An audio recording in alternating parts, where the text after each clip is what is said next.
The Passover Journey, a Seder Companion, by Barbara Diamond Golden, illustrated by Neil Waldman.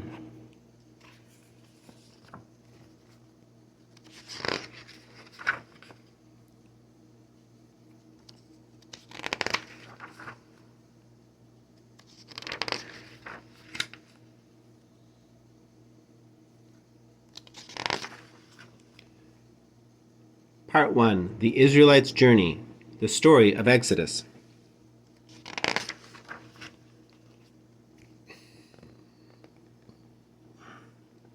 The new Pharaoh. Ancient Egypt was a sun-baked land of golden sand and endless stretches of desert. It was also a land of lush green fields and palm trees that flourished on the banks of the life-giving river, the Nile, which ran like a ribbon through the thirsty desert. It was into this Egypt that the Israelites settled thousands of years ago, when there was a great famine in Canaan, their own land. They were welcomed by the godlike ruler of Egypt, the Pharaoh, and by his people, even though they were different. For the Israelites had their own language and religion. The Israelites worked as shepherds on the land for many years. They multiplied and they prospered. Then a new Pharaoh came to the throne, one who was distrustful and unmerciful. He was afraid of the Israelites because they were different. He said that in time of war, they would join the enemy and fight against Pharaoh and his people.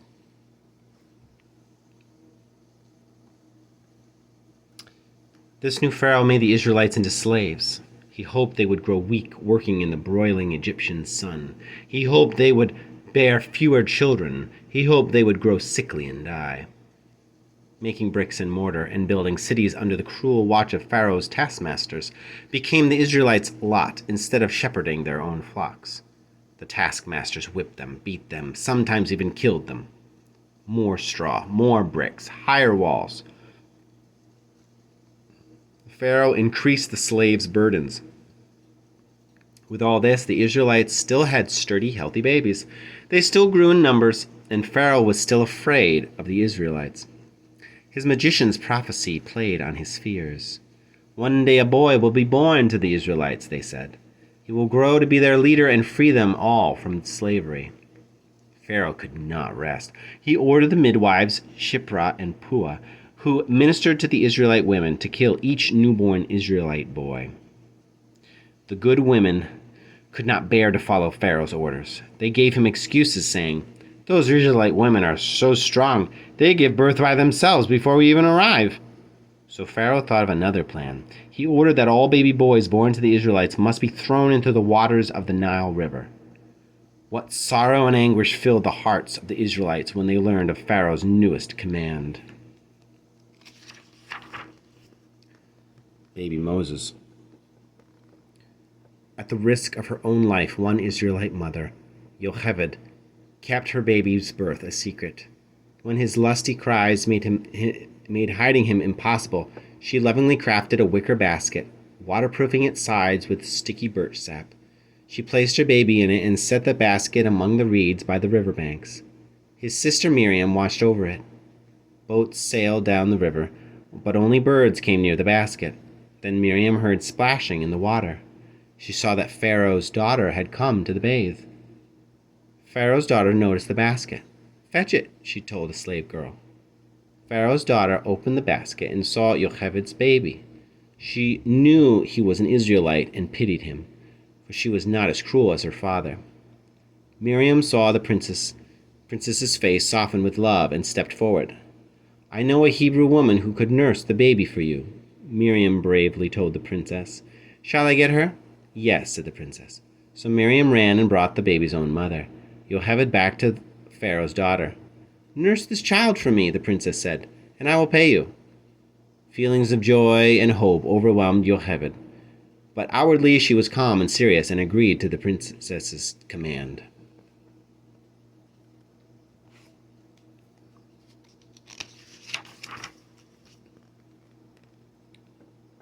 Moses grows up.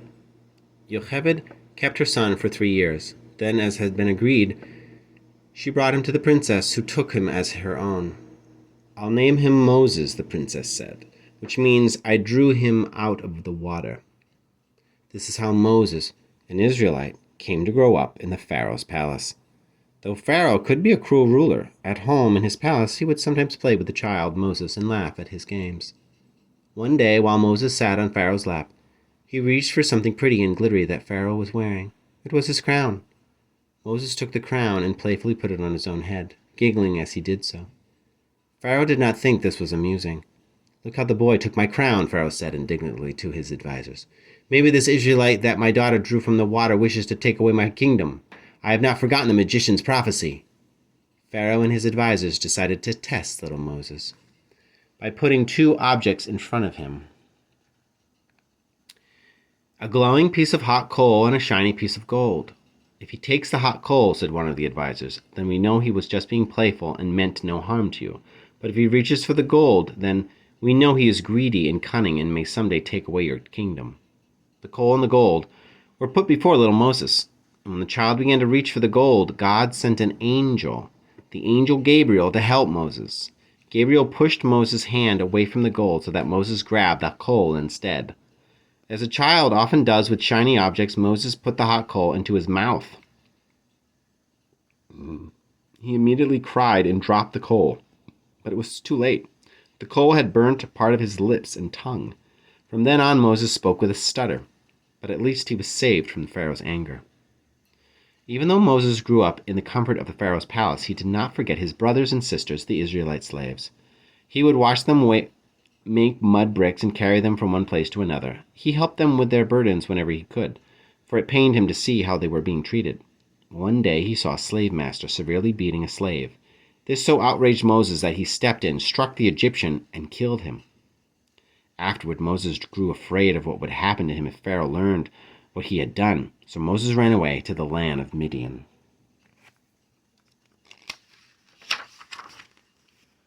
God calls Moses. In Midian, Moses worked as a shepherd for the priest Jethro and married one of his daughters, Zipporah. They had two sons, Gershom and Eleazar. While Moses was in Midian, the Pharaoh of Egypt died and a new one took his place. The Israelites worked harder than before and cried out to God for help. God noticed them and God noticed Moses. One day, when Moses drove his flock of sheep into the wilderness, he saw a thorn bush and stopped. The bush was burning, but nothing burned around it. Slowly, Moses moved closer. He could see that though the bush was on fire, its leaves and branches were not burned by the flames. "How can this be?" Moses said. He stared at the bush, for he had never seen such a fire. Then he heard a voice from inside the bush call, "Moses! Moses!" Moses looked around. There was no one. He looked at the bush and answered, "Here I am." God spoke from within the bush. "I hear the cries of my people in Egypt. I will send you to free them from slavery, to bring them to a land flowing with milk and honey."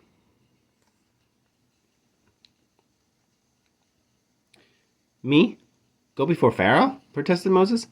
"The Israelites won't believe that I was sent by you to bring them out of Egypt, nor will Pharaoh." "I will give you some signs," said God. "Throw your rod on the ground." Moses did this, and the rod became a snake, slithering before him on the ground. Then Moses put his hand under his clothes as God commanded, and when he removed it, the skin on his hand was ugly and scaly. He hid his hand once again, and it became like the rest of his body. If Pharaoh was not convinced by these signs, then take some water from the Nile River, pour it on the dry ground. The water will turn to blood. God said, "Tell Pharaoh to let my people go. Warn him of the signs and wonders I will bring upon Egypt." "But what about my stutter?" Moses said, still afraid.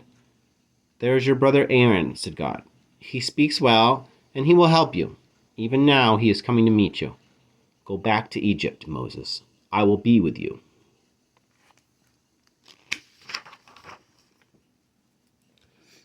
Moses and Aaron speak to Pharaoh.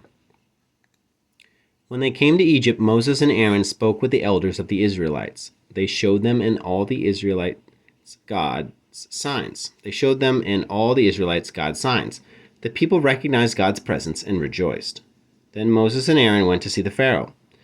When they appeared before the palace guards, Moses and Aaron seemed different from other men and awed the guards. They stood as tall as cedar trees. Their faces shone like the sun, their eyes radiant like the morning star. When they spoke, their words jumped from their mouths like flames. The guards let Moses and Aaron enter the palace without a question. But Pharaoh had questions. "Who are you?" the ruler of all Egypt asked. Moses had so changed since his days in the palace that Pharaoh did not recognize him. "We are messengers of God," answered Moses and Aaron. "And God says, 'Let my people go.'" "Who is this God? And why should I listen to what your God says?" Pharaoh responded angrily. "The one God's strength and power fill the world," Moses and Aaron answered. "God stretched out the earth with a word and created mountains and valleys, all living things and spirits God has made." "I do not know God," Pharaoh said. "The names of the gods of all the nations are written in my records. I do not find your God written anywhere."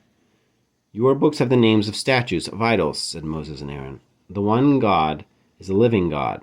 "A lie," shouted Pharaoh. "I am the master of the world. I created myself in the Nile River that sustains us." Not only did Pharaoh refuse to let the Israelites go and pray to God, he increased their work. "Let them gather their own straw to make bricks," he told the slave masters. "But tell them this, they must still make the same number of bricks as before." The Israelites complained to Moses, "Since you came, things are worse for us." Moses spoke to God. "You will reassure the people with my promises," God said, "and I will bring the Israelites out of Egypt. But I will send signs and wonders first, so all the Egyptians and Pharaoh will know that God is working among them."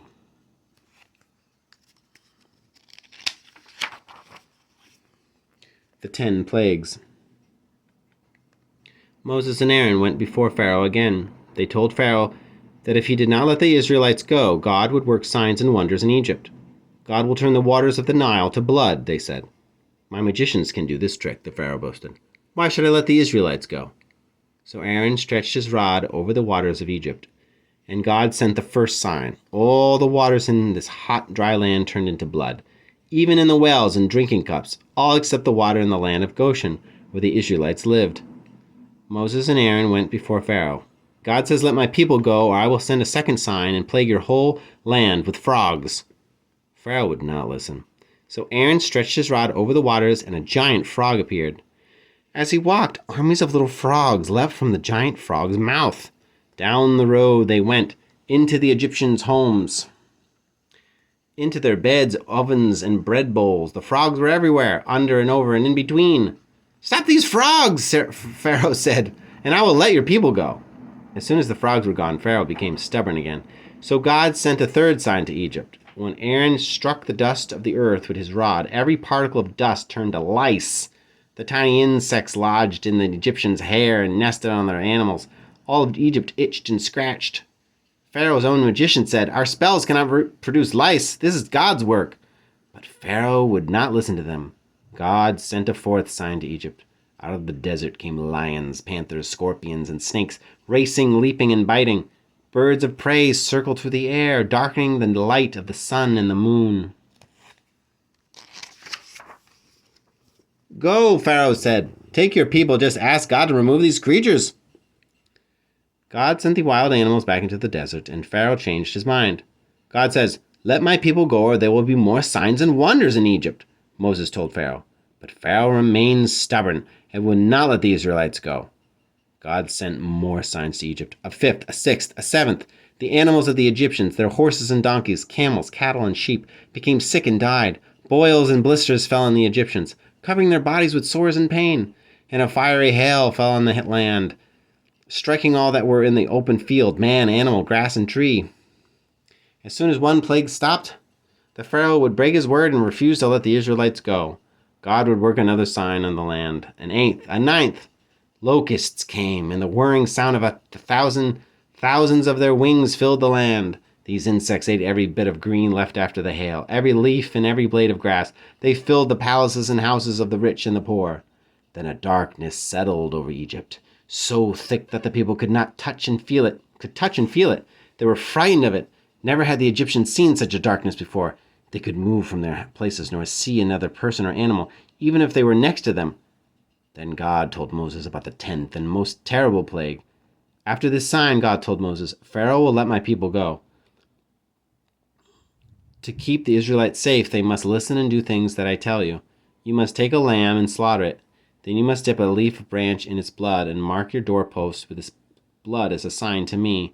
You must roast and eat the lamb with unleavened bread and bitter herbs. You must eat unhurriedly, with your sandals on your feet, your staff in hand, ready for what this night will bring. Do not go outside the doors of your houses until morning. You are to remember what happens this night and celebrate it throughout the ages.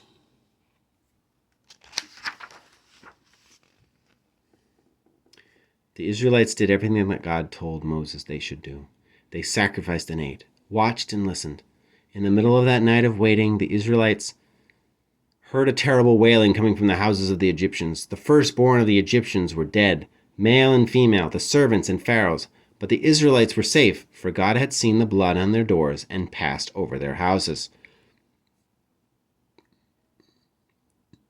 Pharaoh went looking for Moses in the night.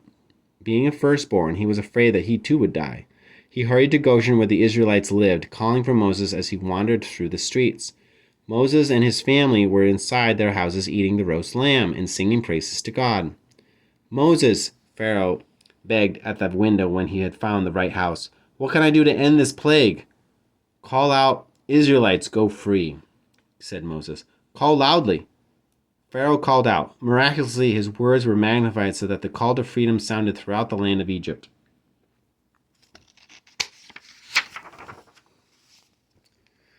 The Israelites leave Egypt. The Israelites, hundreds of thousands of them, hurried out of Egypt on foot before Pharaoh changed his mind. They followed Moses and Aaron with their flocks of goats, donkeys, cows, and sheep, carrying their food, their kneading bowls wrapped in clothes upon their shoulders, the unleavened cakes on their backs baked into flat, crispy bread as they walked toward the desert under the bright Egyptian sun. Slaves so long, they were suddenly free. To guide them on their journey, God went before the Israelites. By day, God moved in a pillar of cloud, by night in a pillar of fire. In this way, the people walked away from Egypt. But Pharaoh did change his mind, and when the Israelites reached the Sea of Reeds, also called the Red Sea, they could hear and see Pharaoh's chariots and horsemen chasing after them. They called out to Moses, "Look, the Egyptians come from behind us, and the sea is in front of us. We would rather serve the Egyptians than die here in the wilderness." "Don't be afraid," said Moses. "God told me to hold my rod above the sea so it would split open for us." Moses held his rod over the waters of the sea. "Go forward," he told the people. Despite Moses' word, the people were still afraid. No one would step into the waters. "I will be the first," cried out Nachshon of the tribe of Judah. He threw himself into the sea. The tribe of Benjamin followed him. Only when the Israelites had gone as far as they could, and it seemed that the waters would cover their heads, and did a strong wind come and split the sea so the people could walk on dry ground, the waters formed a wall alongside them.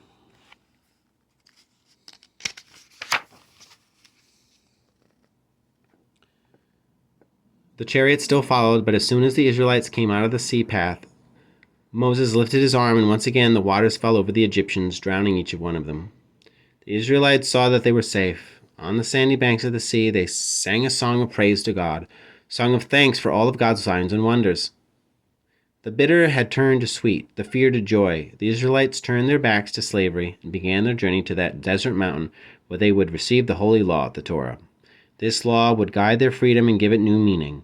The Israelites' journey from Egypt and slavery to freedom in Mount Sinai gives us much to remember and retell today. We are ready now to begin the second part of this book, our own Passover journey.